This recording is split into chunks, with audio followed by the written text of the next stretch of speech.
Very often we hear a word or we use a word, especially during Buddhist teachings. To, well, actually, I don't know many other contexts actually, but we hear the word wisdom. Often we talk about the importance of wisdom, the wisdom we need to develop, the wisdom as something important, fundamental, essential. And we hear it many, many times. And if we were to summarize what would be the spiritual path to follow, much of it is summarized in love and compassion on one side and wisdom on the other. But what is wisdom? One thing is a word. Another thing is trying to transform that word into concepts that and possibly experiences, and into something that we can apply to our daily lives. This is one of the most important aspects. Obviously, it's not in one morning that we'll be able to go deeply into all the aspects of wisdom, um, with the, in depth in in Buddhist philosophy. But today I want to talk about two things. First of all, let's try to understand better what we mean by wisdom. And to understand that, well, let's look at ignorance. Ignorance in Sanskrit is avidya. Avidya literally, is a negation, and vid means to see. Vidya is to see, which is also the root, the Latin root of vedere. Avidya literally means to not see. So ignorance, I'm ignorant of something when I don't see it, I don't know it. And there are types of ignorances. There's the ignorance of not seeing, and then there's the ignorance of seeing incorrectly, which is still a not seeing. If someone asks me what is in the glass, and someone says it's wine, he's wrong because there's actually water in the glass. So it's not that one says, I don't know, but one makes an affirmation that is not congruent with reality. So just in a few words, so we have this we have these two ignorances of not seeing and seeing incorrectly. Our main ignorance, the one that we name again and again, is the one that comes from the seeing incorrectly, wrongly. But we have both of them. We have the ignorance of not seeing and the one of seeing incorrectly. Let's start with the ignorance of not seeing. Has to do mostly with the fact that we're not able to see results of our causes, of the things that we do. And as we're doing them, we're not able to connect what the results of our actions will be. We're not able to see the causes in the moments of the results and to see the results in the moment of the cause. We're not able to make this connection between our actions and the results. So what happens is that when we experience something, we try to understand what's happening in that present moment, so that I'm able to perceive something, try to find some logical reason to explain that experience. Imagine at a certain point we see a tree that flowers, a beautiful flowering tree. We say, how wonderful, how beautiful, but why is the tree flowering? Because it's warm. So they think it's already springtime? Is that the cause is that the cause to make that tree flower, or is it that or is that a condition? What's the cause? The seed that was planted, the characteristics that come from the tree before, and what's really important here, and in our daily life, it's really important to apply it. There's a fundamental difference between cause and condition. A cause is what comes before. It's always in the past. There are things that interactions that happen before that at a certain point interact with something and that brings a result, that brings something to fruition. So when we look for something in the present as to why something is happening, what we're seeing the conditions and not the causes. And everything that happens comes, it comes from two things, causes and the conditions. They're both important, but if we want to, we want to avoid something happen again, we need to work on the causes, like a sickness, for example. If I have a sickness that's caused from some kind of imbalance between my liver and my and um, and my kidneys, maybe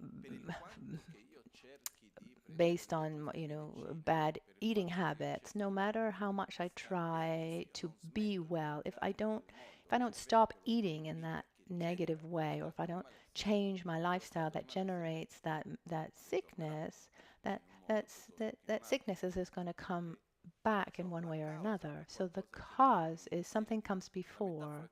The metaphor that we use since the time of Buddha is the seed that causes the seed, and instead the soil and the water and the sun. Those are the conditions. So when we see something that we don't like, it's important to try to understand what the causes are. Because when there's a difficult situation in the present moment, on a very practical level, I mean, the situation needs to be faced. So if I'm in a situation of difficulty, suffering of any kind, on one side I need to try to stop it. I need to move away or resolve it. Absolutely, we need to do this. On the other hand, it's important for us to understand how can I avoid this, keep this from happening again. And sometimes there are situations we live that we feel like we powerless, that we're living a situation and we don't know what to do, or don't know how to interact.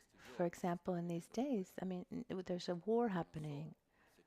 I don't know if there's anyone here or someone who's following us from home who feels, who knows what to do to resolve this problem. Personally, I don't. These are situations that bring so much sorrow.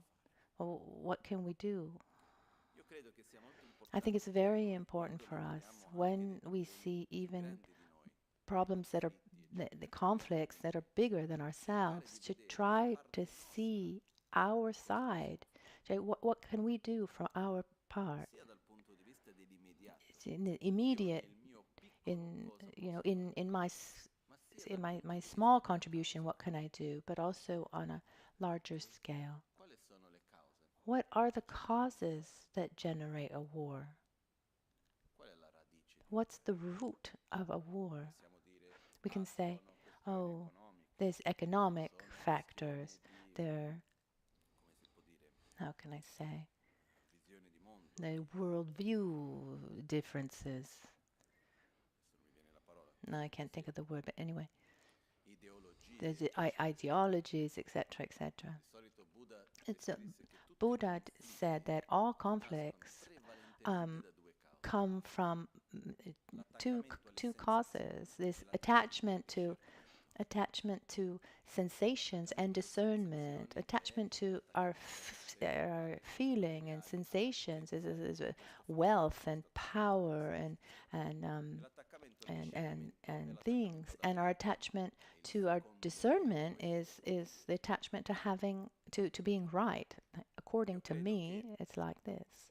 I think that what happens on the macro, it happens on a large scale because it happens on the micro scale. It happens on the small scale.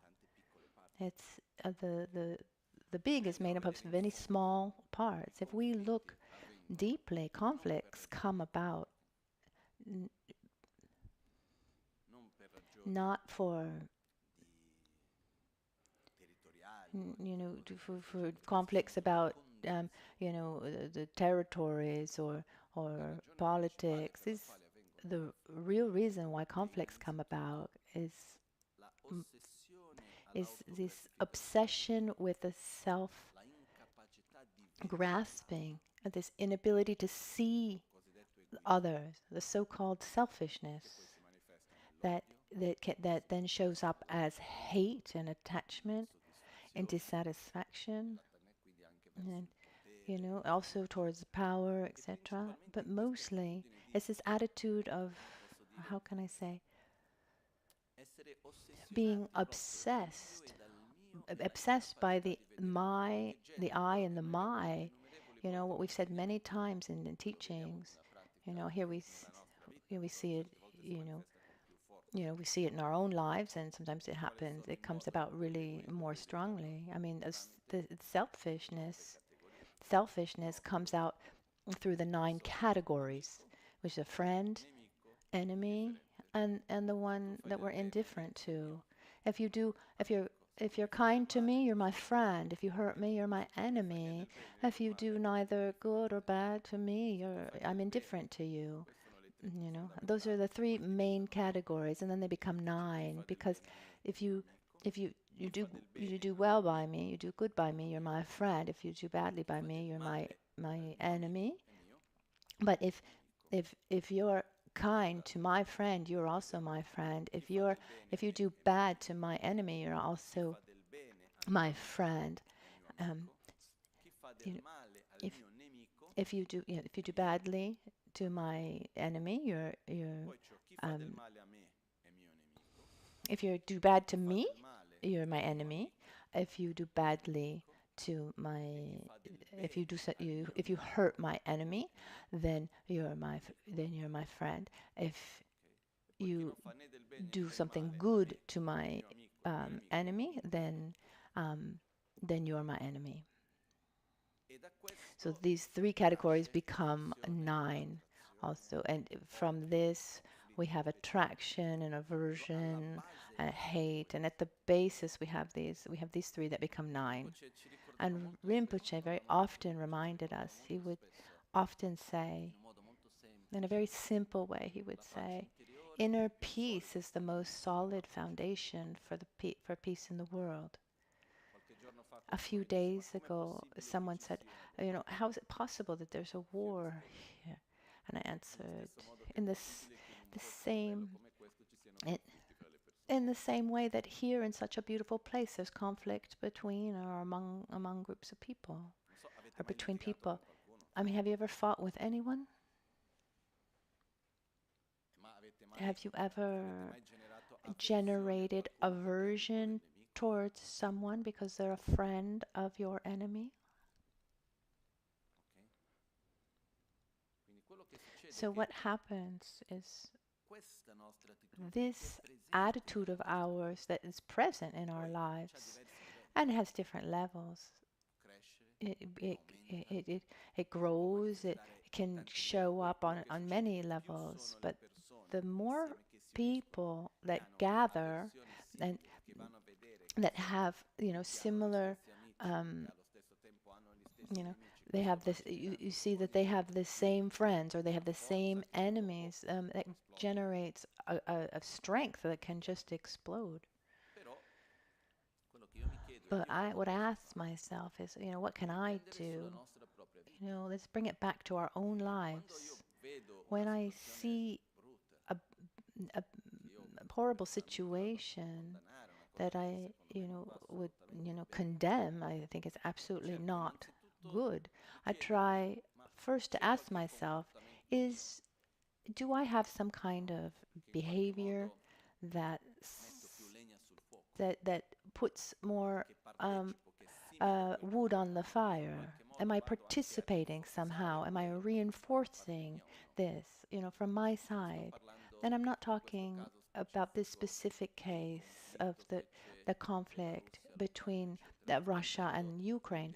I'm, you know, you know, you know. So I, I, beyond praying for them, I don't know anything about these. I don't have any direct connection with these two countries. But beyond this, what happens is, if I, in my life, if I have some kind of behavior where I generate attraction to one and aversion to another, conflict, fights, arguments, where I don't see the other and I don't allow myself to see someone else, or I try to, I try to, where I too am just obsessed with the I and the my, and I try to squash the other. I'm planting seeds, that are going in that same direction. It's like complaining about corruption on the governmental level, and being corrupted on the small level. So if in my life I don't have coherence, I'm creating the same causes also for others. I'm doing, I'm, it's this of the same nature. On my small level, for the and the large level. So taking out the dogs, because Chandra and Maitri are both here.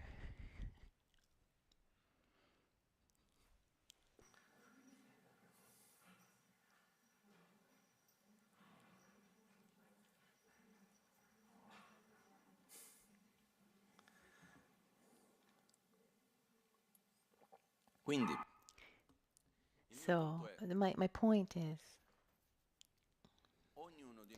each one of us in the whole, we create a collective. This is that second level of interdependence. The first is that everything that exists depends on causes and conditions. So if something is the way it is because there's a very complex interdependence of causes and conditions that have come together. They've interacted to bring that thing to be the way it is. It's as if it's like blaming one person for a situation, and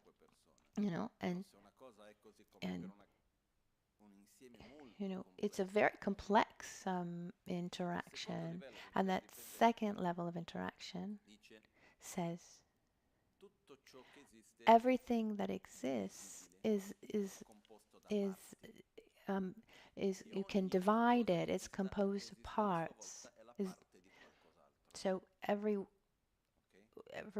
everything is some kind of part of something else. So on one side, it's a part that composes something else, and it's part of a whole, and at the same time it's made up of many parts. It's so, and no matter what it is, it doesn't exist independently from its own parts. I mean, on a practical level, what does this mean?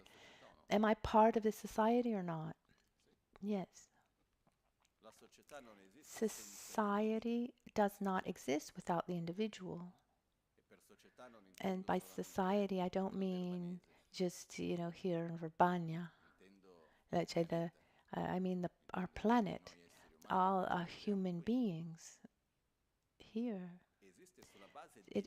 We exist on the basis of individuals. Each one of us, we are a part of this whole, and our actions have power and it's a power that we can't perceive, and maybe it seems like it doesn't make a difference, but sincerely, I don't believe that it's like that. The root, the basis for us is that first and foremost, we need to act with coherence, okay? The, the coherence with what we think is right.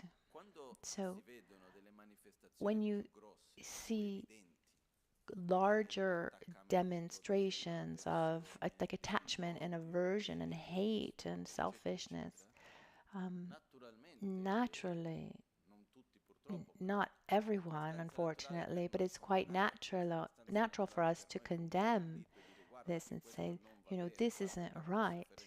Look at how much suffering is being generated. So this is useful for us also to remember, to remind ourselves, to say yes, selfishness, attachment brings to violence, brings suffering. And we can try to react and act with respect and love, and generate an attitude where we allow ourselves to see others. Yesterday, as we were doing the puja in the morning, we were doing the prayer, may all beings have happiness and its causes. May all beings be free from suffering and its causes. And I came to my mind, what are the causes of suffering? Ignorance, selfishness, hate, attachment, actions, um, uh, mental, verbal, physical, these these actions done based on these mental defilements.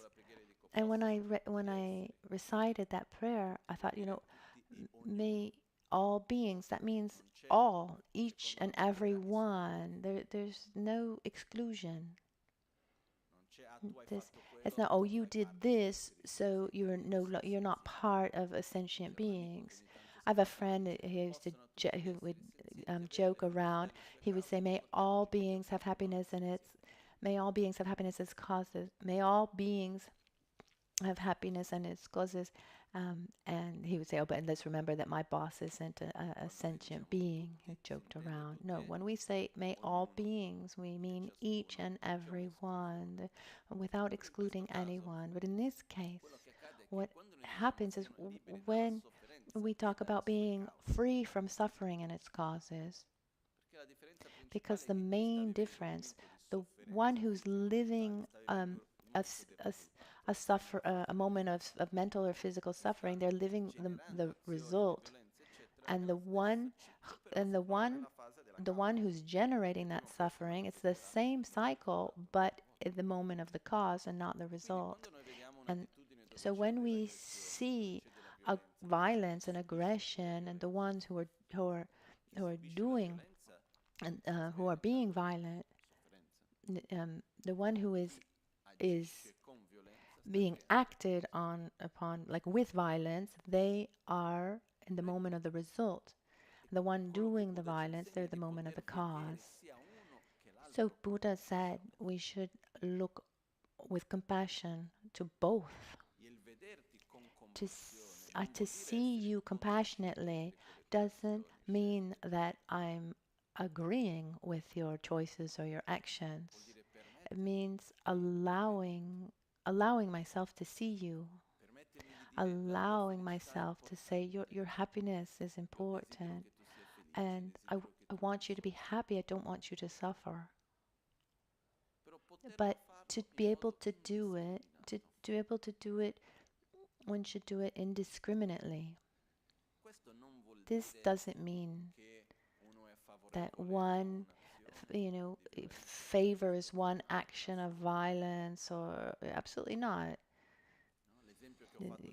The example that I've given many times, if I'm walking If I'm walking along the road at night and I see a man raping a young girl,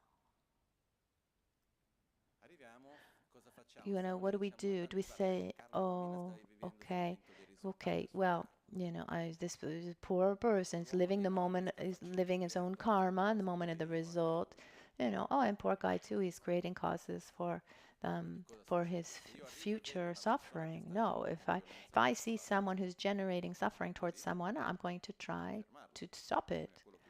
It's what I would try to do. In trying to stop that man who is hurting that young girl, if I need to use strength, I'm going to. I'm talking about what I would do.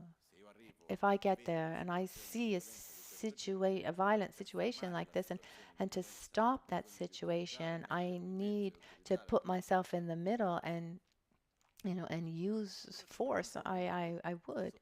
But there's a subtle point here. Our tendency in doing this would be to do it with an attitude of, oh, poor girl and bad man, the guilty one. So when I'm able to stop them, maybe I take advantage to give him to kick him around a little bit, because you deserve it. Instead, no. The attitude is, I stopped you. I stopped you because you're hurting both another person and yourself, you know. So, and you're hurting yourself, and try to take care of both of them with the same importance. They're both important. They're both important in the same way. I protect the girl and give her all the necessary attention. And I see the man that acts with violence as a symptom of something deeply sick inside of him. Someone does not have this ability to manage his own negative feelings. Often this comes from deeper problems and sufferings. So even if a person, even if a even a person who acts with violence should not be treated with violence, but should be, even if you need to use force to stop him. But I'm talking about an inner attitude, the way you to take care of both of them, because it's very easy to be taken by this game of attraction and aversion. It's very banal attraction and aversion. The poor girl, bad man. And our tendency is to generalize. So, so all the girls, all poor girls, and all the men are bad.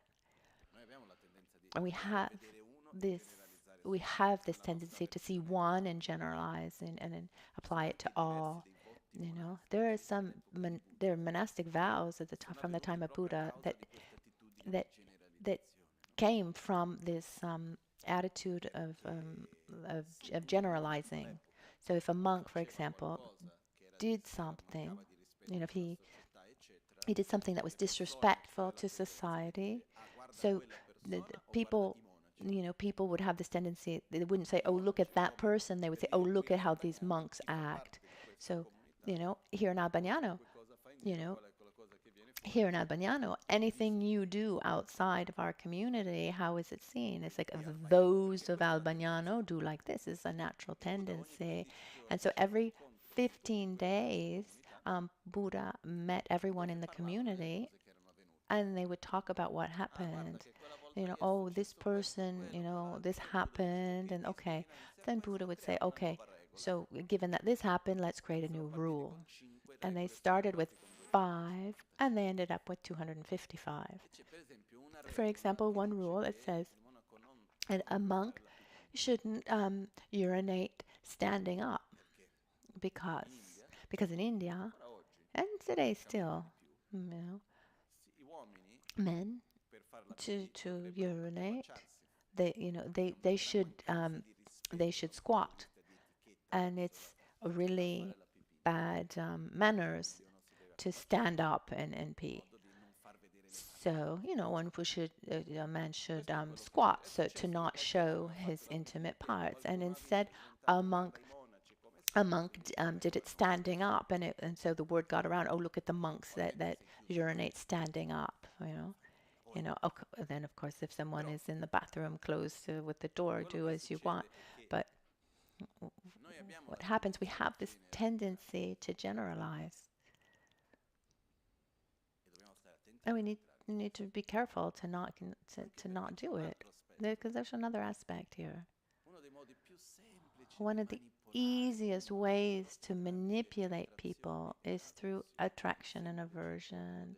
It's just that simple joke of selfishness of the friend and the enemy. I'm not talking about, I'm talking about our deeper feelings. Need to be really, really careful to not, to recite the prayers, the four immeasurables every day, and then have aversion and attraction to have attraction to some and aversion to others. Starting from our own family members or our co-workers, our our society, or where we live. I mean, I mean, uh, on one hand, we're condemning the war, and on the other hand, we're here talking badly about our neighbors. The nature is the same. So,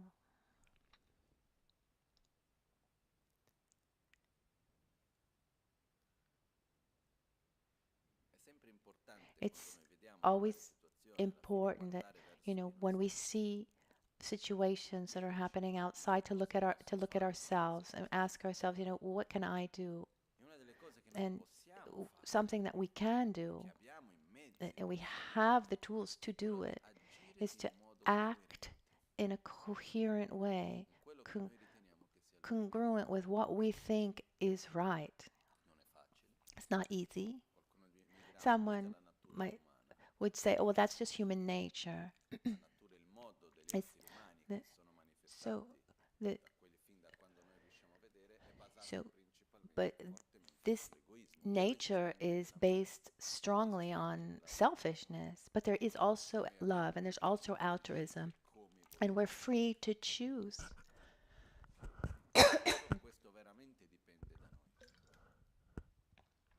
This really depends on us.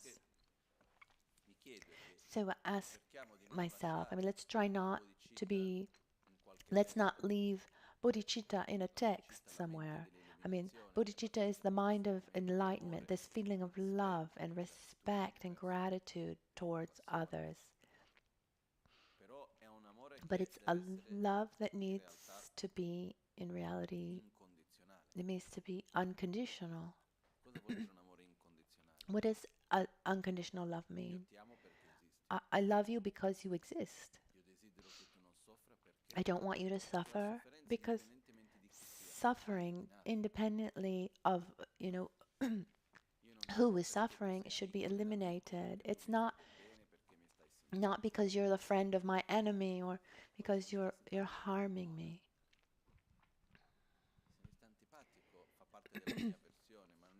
If I don't like you, that's just part of my aversion, but it's not a reason to not love you. Because what conditions, what limits our ability to love is our own selfishness. The fact that we see others through this filter of the I and the my, and how that person relates to me as a friend, an enemy, or an indifferent person. And we relate through this. And a fundamental point is to go beyond this. If we look at Buddhist teachings, go round and round, we're always there. There's a marvelous creativity activity to bring us to be able to do it. Yesterday, for example, the other day we did the the empowerment of chud. There's the bell and the drum and melodies. It was just those verses. I'm sorry you don't speak Tibetan. It's so beautiful. But in the end, what the essence is all to cut selfishness, to develop love, go beyond this obsession of self gratification. Buddha used methods of every kind to bring us to do that. We should be careful to not not be taken by the form of something and forget the essence. Its essence. It's like take take. it's like it's like if you buy a beautiful hand a, ha, a hand tool, an electric drill. Like here, for example, these mandalas, I put them up, you know, and to put them, I bought a very expensive. Okay, I don't want to do any advertisement, but it was from Hiti. I was so happy I bought this electric, this drill to screw in the screws. But if you take a beautiful tool and you just hang it up on the wall and you say, "Oh, how beautiful it is!" Every day you make praises, praises to the tool. Oh, the battery lasts so long. Its weight is the perfect weight. It has all the accessories you need. It has the great guarantee, warranty. And you never use it, and you just leave it there on the wall. And then after a while, what's important is not being able to screw in any screws, but just having this tool. If we learn the different meditation techniques and all the symbolism, but we just put it there instead of reminding ourselves that these are tools, they don't exist in and of themselves. They are to be used. And what's the purpose of these tools, from the lineage and the transmission and the symbolism and these images and the texts that we read. It's all to open up our hearts, to go beyond our selfishness and to relate to the world in a more congruent way. So it's a development of love and wisdom. This is the essence. We need to remind ourselves that, to see in our daily lives, and this first form of wisdom is the awareness of cause and effect, that every action brings consequences, it interacts with others, brings results to ourselves. It's this awareness that when I live something, it's a result of many, many causes that have come together. And if I don't like a certain reality, I should try to avoid the causes. I should try to face it on a practical level for the situation I'm living and avoid the causes that would bring about the situation in the future. They have to work on both. So really, let's try to focus our energy, put our energy into what makes sense. We live in a world, a time. There's a lot of uncertainty, and I remember at the beginning of COVID, for example, when they said we're going to close the borders in Europe, and you won't be able to travel from one country to another. And we thought, no, that's crazy. I mean, that's impossible that you won't be able to drive freely in Europe. And now we say, oh, no, that border's closed. Oh, it's closed. You don't even ask yourself why anymore. So there were certainties that at a certain point just disappeared. And history repeats itself. One of our ignorances is grasping at what is impermanent as being permanent, seeing what is impermanent as being permanent.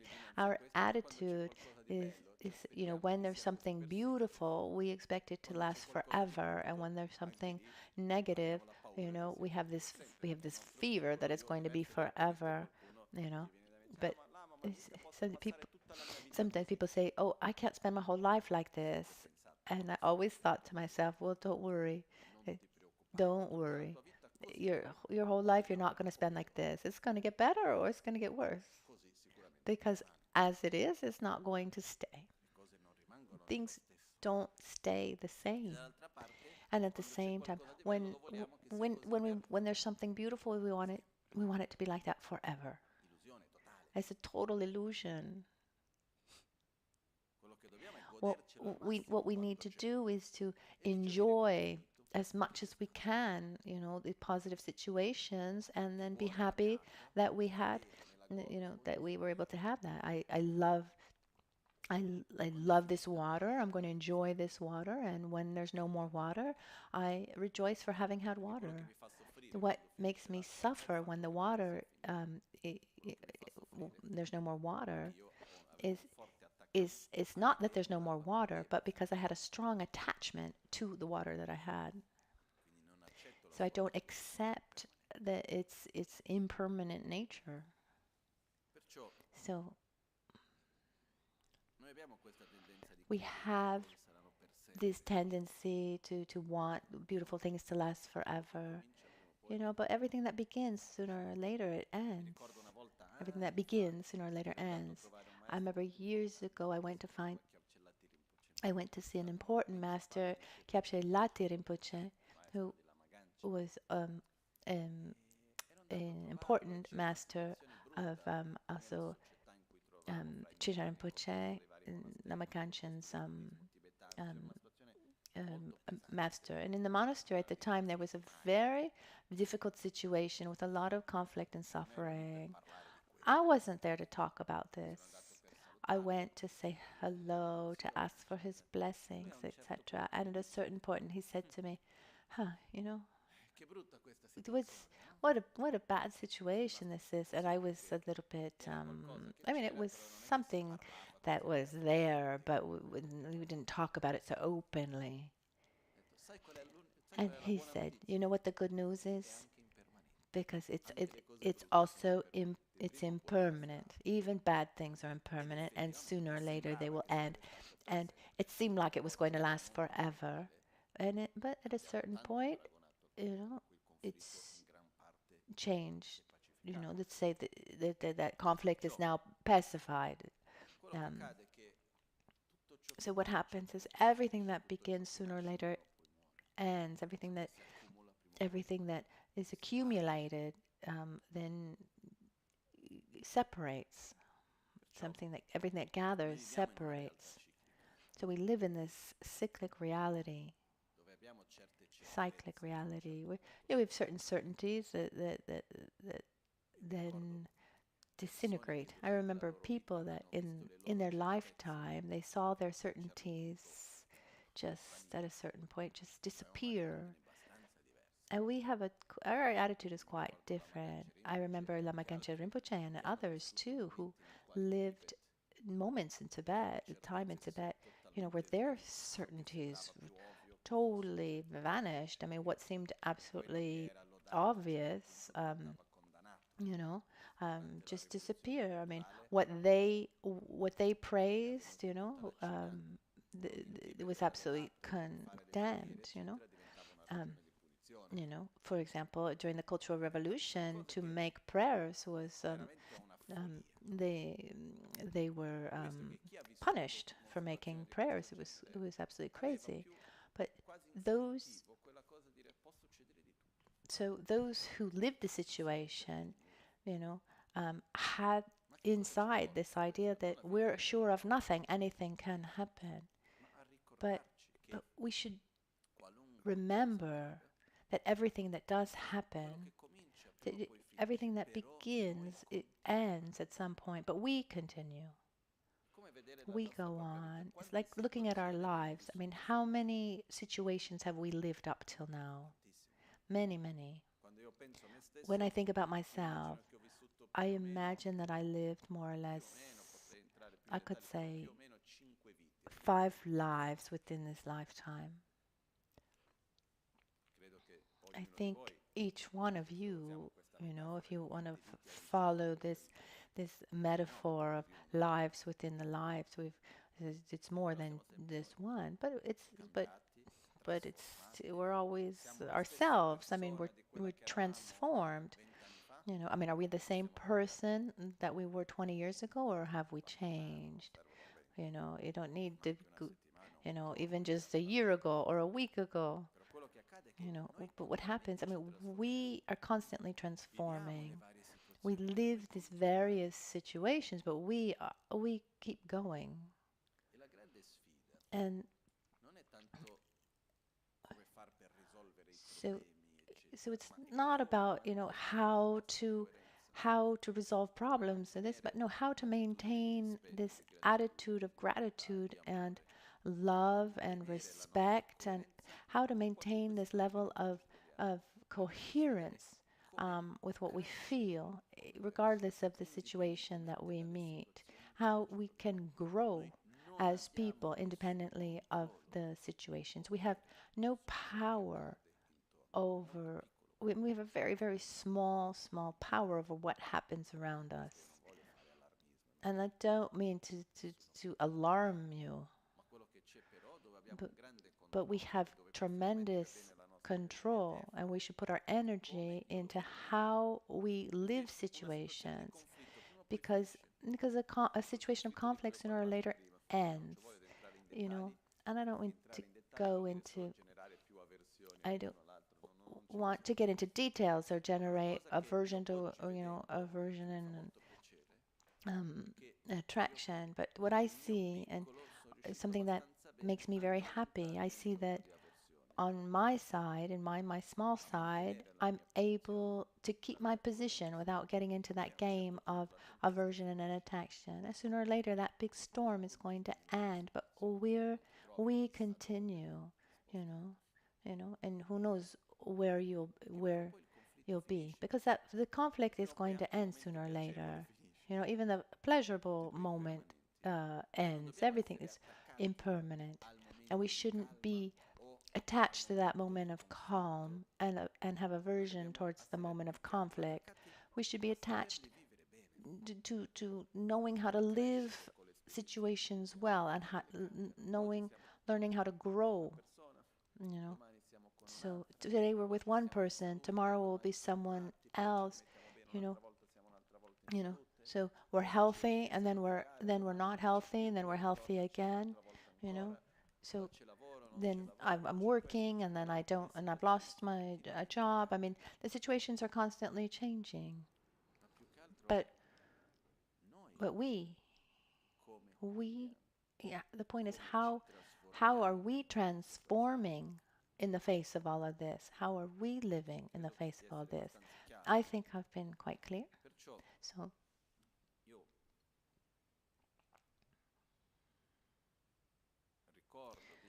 So I just remind you to not be attached to the situations. I mean, on a practical level, things should be faced and resolved without a shadow of a doubt. But but but there's also an emotional aspect. There's a part of that has to do with how we behave, how I live, how I react to that situation. Always remember the example of this monk who lived in India. He lived in he was many years in the prison. He was tortured, etc. And he was asked what was the worst thing that happened to him while he was in prison. And he said, the worst thing for me was when I almost lost my compassion for the guards, the Chinese guards. It wasn't the pain. It wasn't the lack of freedom. It wasn't hunger or cold. It was almost, because he didn't lose, but it was the almost losing that feeling, that his own path, that coherence, almost losing this sense of compassion. It's a very strong example for us because it's such a difficult situation. But I invite you to look at our daily lives, and the people that we relate to, the people we see every day, the people, to cultivate an attitude of respect, of love, to allow ourselves to see others, and on our side, our small side, to go beyond this obsession with the I and the my. And remember that seeing someone else doesn't mean forgetting yourself. It means including the other. I don't know if that's clear. I'm not excluding my needs. I'm including the other's needs as well. In my daily life, I'm going to do it in the best way I can. Each one of us, in our small way, in our daily life, we should try to the best of our abilities to have this coherence. That what we see, remember, what we see, obviously, violence on every level should be condemned. But we need to be careful to not, I'm talking about the emotional state of being, to not get into this game of hate towards one and attraction to another. Instead to welcome them both, to love them both. It's difficult, very difficult. But this is the direction we want to go. And just to remind you one more time, we don't start with the macro, we start from the micro. Otherwise, then there's this real danger to be there. We'll be praying for peace in the world, but then when we get home, then we get home and we're fighting, or we're fighting with our neighbor. When we find someone who has a view that's different from our own, or has a desire that's different than our own, and there's some kind of opposition, in reality, this is an enormous opportunity that we have to see our own selfishness and go beyond it. As Geshe Rinpoche said in the 8 verses of mind training, which is a training of love and compassion on an advanced level, he said,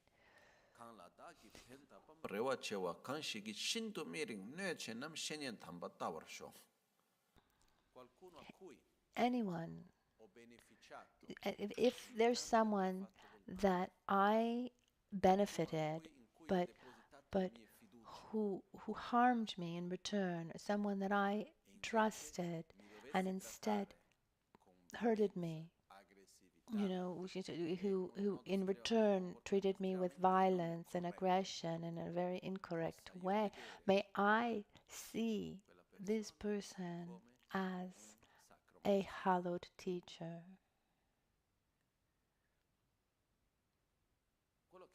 What happens is that when we are in front of someone who acts like where there's conflict or an opposition to us, if we're developing love, wisdom, sincerely, deeply, that situation does nothing other than highlight clearly our own selfishness.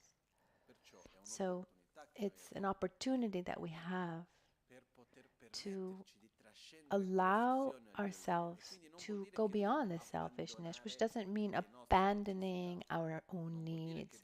It doesn't mean that we need to sacrifice ourselves. There's no sacrifice here. There's inclusion. There's seeing the other, allowing allowing ourselves to see the needs of the other, to see the other. So we should stop criticizing, stop saying things here and there to highlight weak points of other people that we don't really like. That happens in our daily life, doesn't it? We need to be careful about this. In our small way, just apply. It's tiring, yes, but it brings great results. Because to do the macro, we need to start with the micro. In our own lives, the relationships with other people around us, we can't we, we can't help everyone, but we can help those that we come into contact with. So let's try to do the best that we can within our own abilities, because what gives meaning to life, what makes life meaningful, from my point of view, is not living life as an end in itself, but giving.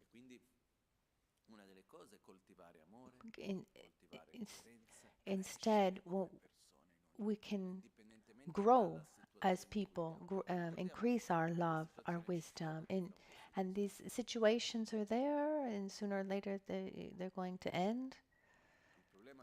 The problem is not that these situations are there, but how we face these situations, live these situations. Of course, I mean, it'd be a lot better if some situations didn't exist, but the question is, how do we face these situations? Just repeat one more time. Excuse me if I'm so boring. I just say the same thing over and over again.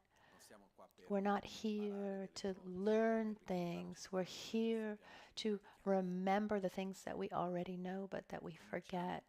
Let's start with our own small lives, the small things of our lives, so relationships with other people.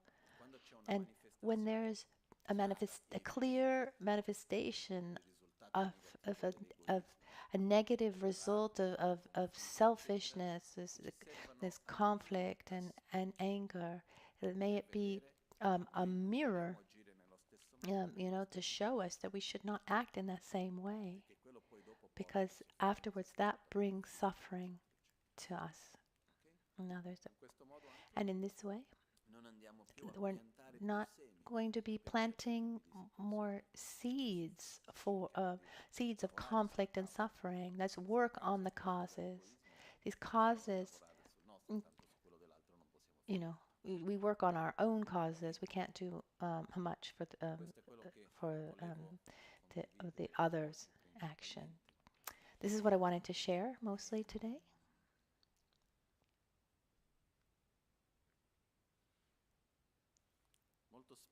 Very often I asked, do we have more mental or physical suffering? And in reality, in our reality, our answer would be mental suffering. But and the mental suffering is more about the present moment, or is it about the past or the future? It's mostly about the future. So without taking too long, the solution for physical suffering can be found in the body, and the solution for mental suffering can be found in the mind. Something that's important is that we should at least try with awareness to not suffer again, re-suffer for the past or pre-suffer for the future. I don't know what will happen. What will happen in 5 minutes' time? I can imagine. I know the variables. What's going on. You know. I can't. I can't foresee the future. But if you read the causes, if you read the causes and conditions, if you're driving in a car 100 kilometers per hour towards a wall, at a certain point, you without any brakes, you're going to hit it. But yeah, but when I've found myself sometimes in periods where I had doubts, or what brought me a level of peace was this this certainty of uncertainty. Because in the certainty of uncertainty, all all probabilities have more or less the same value. It can happen like this, or it can happen like that. What is actually going to happen, I don't know. So what do? I put my energy into this present moment where I am to do my best to direct my energy, my mental, physical, verbal energy, to try as best I can to be a positive interdependence in this world. So when people ask me if I'm optimistic or pessimistic, if I look on the macro level,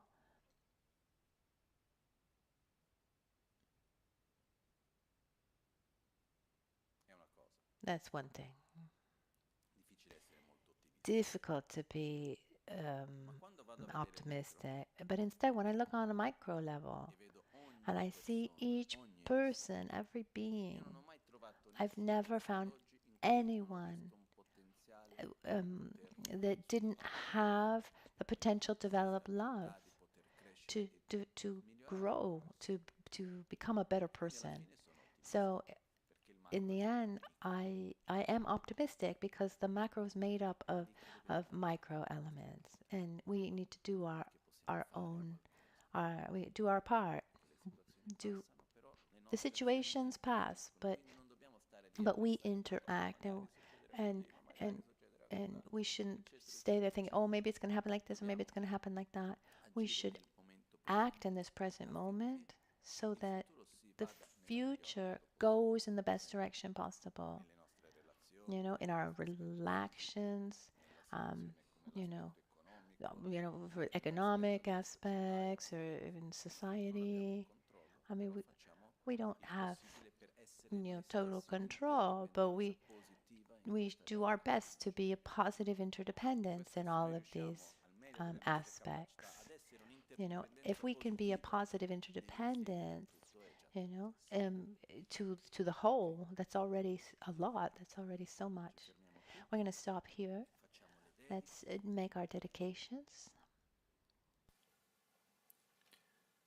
Jetsun lame kutse rapten chi nam karatin le chokchur gepa dan losan tempe drume sasumgi drowe munse tatu ne gyur chi kewa kuntu yanda lama dan rame cheki pela longche sadan lam ge yunten rabzo dorje change kopa nyur toba Sho kenam chöchin sowa tabe tu daso kanto nebe sacho tir nedan wil pon tapso shiwadan chodan trashi pewara zedo so chancho semcho rimbo che make panam ke gyurochi kepa nyambra mepa ya kongne konto pewara sho nimo dele tsendele nime kunyan delekshin Nintsen takto delek pe kuncho sumke jinge lob kuncho sumke ngodrubut sol